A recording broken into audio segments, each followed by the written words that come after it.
alasannya kenapa? Sakit. Ya, mudah-mudahan ya sehat ya. Ya, mudah-mudahan yang sakit cepat sembuh dan bisa kembali ke sekolah. Bismillahirrahmanirrahim. Rabbi zidna ilman. Warzuqna fahman.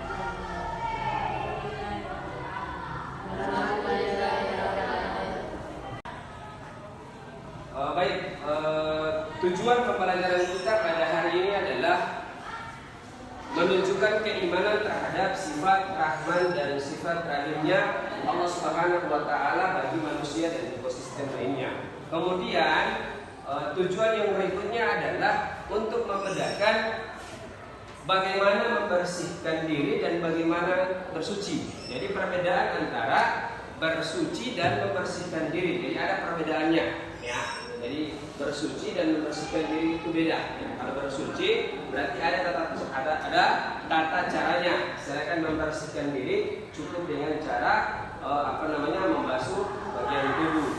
Kemudian menyimpulkan dasar-dasar hukum tentang bersuci. Ya, kita menyimpulkan tentang dasar hukum tentang bersuci. Kemudian membuat kesimpulan tentang benda-benda selain air yang dapat digunakan untuk bersuci. Oke. Yang dapat digunakan untuk bersuci. Angkat tangan. Siapa yang bisa jawab? Silakan. Ya, batu. Selain batu apa lagi? Daun. Selain daun apa lagi? Air. Selain daun apa lagi? Tisu. Apa Fatih? Tisu. Oke. Jadi benda-benda selain air yang dapat digunakan untuk bersuci adalah yang pertama tadi apa? Batu. Kemudian yang kedua apa tadi? Daun. Yang ketiga tisu. Jadi inilah benda-benda yang dapat digunakan untuk bersuci, benda-benda selain air. Oke. Bersuci, pengertian bersuci. Jadi bersuci diambil dari bahasa Arab, ya, yang disebut dengan tohara. Ya. Jadi diambil dari bahasa Arab yang disebut dengan tohara. Dari segi bahasa berarti membersihkan diri, pakaian, tempat dan benda-benda lain dari najis dan hadas. Jadi sudah bisa dibayangkan bahwa pengertian bersuci itu adalah membersihkan diri dari pakaian, tempat dan benda-benda lain dari najis dan hadas. Oke. Yang berikut, benda-benda bersuci selain air. Ya, benda-benda bersuci selain air. Apa tadi yang sudah dijelaskan? Yang pertama apa? Batu. Yang kedua apa? Daun. Yang ketiga apa? Tisu. Ya. Jadi benda-benda lain selain air yang bisa digunakan untuk bersuci sudah seperti yang tadi ya, dijelaskan. Oke, kemudian kita lanjut. Bersuci dan menjaga kelangsungan hidup ekosistem. Menggunakan air bersih untuk bersuci dengan tidak boros menjadi bagian dari bentuk kepedulian terhadap kelestarian lingkungan. Keberlangsungan kehidupan manusia akan terjaga penggunaan air bersih untuk bersuci secara tepat juga memberikan jaminan terhadap kelangsungan ekosistem di sekitar kita. Tumbuhan dan hewan dengan segala jenisnya pasti membutuhkan air untuk menjaga hidupnya. Sama seperti manusia, keduanya mengonsumsi minuman yang tidak sehat juga berpotensi terkena penyakit, termasuk penyakit yang kondisi ini sangat membahayakan kehidupan karena keduanya menjadi bagian tak terpisah dari manusia. Jadi itu di lembaran ditulis nama-nama kelompok, kemudian di bawahnya tulis hasil diskusi.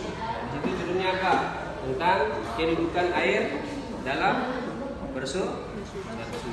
Berapa kan ada 4 tadi sudah dijelaskan tentang. Oke, silakan.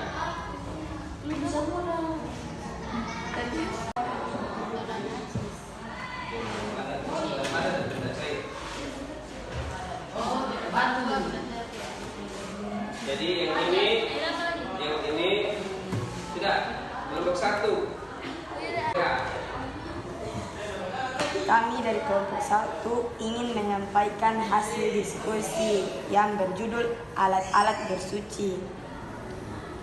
Antara lain benda padat dan benda cair. Kami dari kelompok 2 ingin menyampaikan hasil diskusi kami yang berjudul benda-benda selain air untuk bersuci. 1. Batu, daun, dan tisu.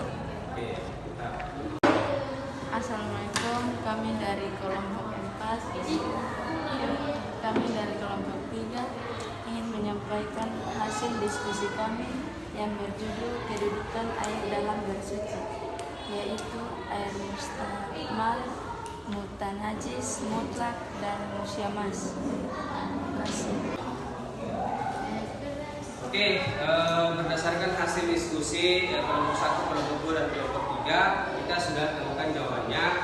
Semoga apa yang didiskusikan tadi bisa bermanfaat bagi kalian. Untuk mengakhiri kegiatan pembelajaran kita pada hari ini, saya ingin menyimpulkan terkait dengan materi-materi yang tadi disampaikan. Jadi intinya adalah dalam agama kita mengajarkan bahwa tohara itu sangat penting bagi kehidupan manusia, ya, atau bersuci. Bersuci itu sangat penting bagi kehidupan manusia. Jadi bersuci itu bisa dibagi menjadi dua. Ada bersuci secara lahiriah, ada bersuci secara batiniah. Nah, kemudian tata cara penggunaan alat-alat untuk bersuci itu dibagi menjadi dua. Yang pertama berbentuk cair dan yang kedua berbentuk padat. Kalaupun berbentuk cair itu seperti air dan sebagainya. Kemudian yang berbentuk padat seperti batu, tisu, dan daun kering. Ya. Kemudian pembagian air juga terbagi menjadi beberapa bagian. Yang pertama air mutlak, kemudian air musta'mal, kemudian air mutanajis, dan air musyamas. Oke, untuk kegiatan kita hari ini kita akhiri dengan mengucapkan alhamdulillah. Wassalamualaikum warahmatullahi wabarakatuh.